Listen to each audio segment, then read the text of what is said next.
The United States now stands alone, not only as the country with the highest number of confirmed COVID-19 cases, but also as the only country on the planet that's decided, to hell with it, this is just our lives now.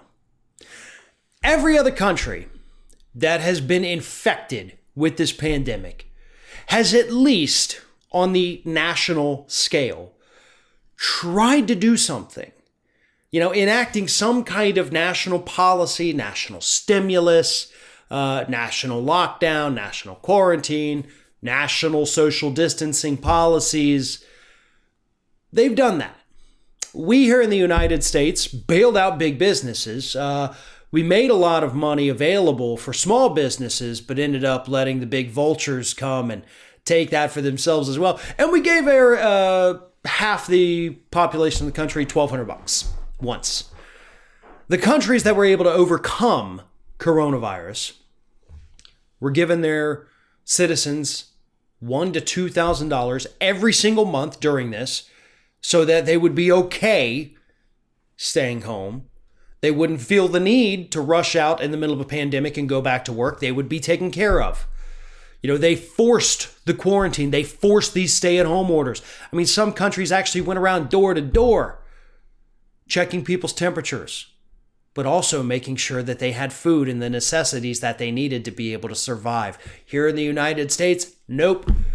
A patchwork of 50 different states coming up with 50 different plans, which all became moot the second one person traveled from this state to that state. Because maybe you had lax standards here, but tough standards here, but you just brought your possibly infected ass over to this state. We did nothing nationally, really, to solve the problem. And now the federal government, the Trump administration, has said, we're giving up. And their new policy now, their new talking point that they are crafting and tinkering with, is that we as Americans just have to figure out a way to live with it. This is our life now. Deal with it. Go to work. Go contribute to the economy, slave. Oh, and try not to get sick, because if you do, yes, we have lots of treatments for it now, the White House is telling us. But what they're not telling us is, one, no, we don't. And two, the few that we do have are going to cost you thousands of dollars. Literally, some of them, in fact, the most effective one, I think, is remdesivir, if that's how you pronounce it. $3,000 for a treatment for a course of that? $3,000?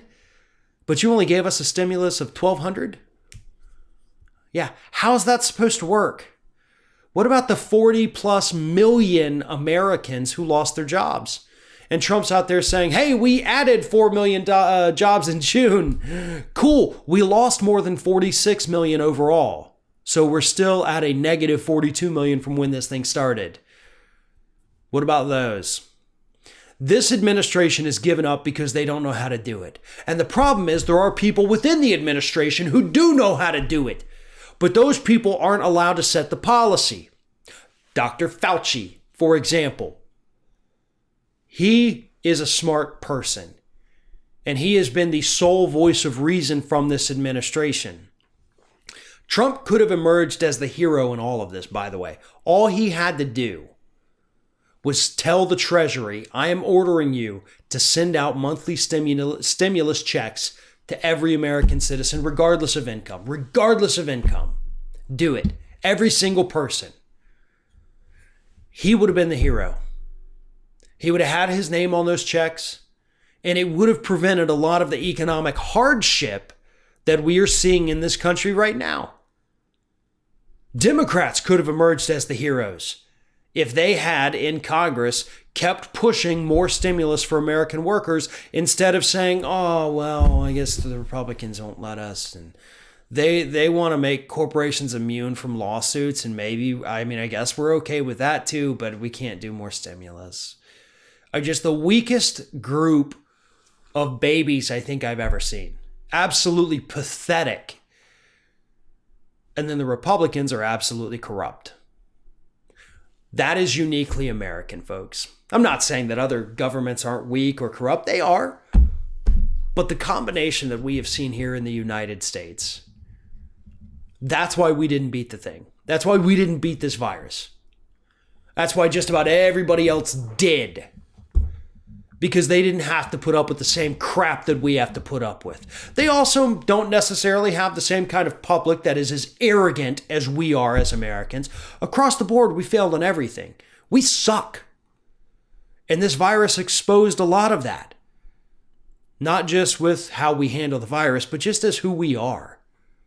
You know, we've spent centuries really building this facade of being this massive superpower. Nothing can take us down. We're the best. We can do things better than any other country on earth. And then suddenly a little tiny microscopic virus comes along and exposes all of that as a fraud. And it didn't have to be.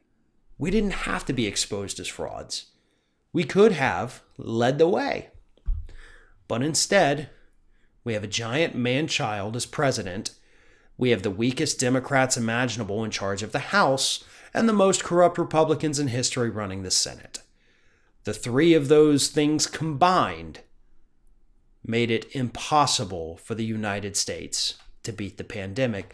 And now the White House is telling us, oh, well, you're just going to figure out a way to live with it because apparently we're done trying to beat it.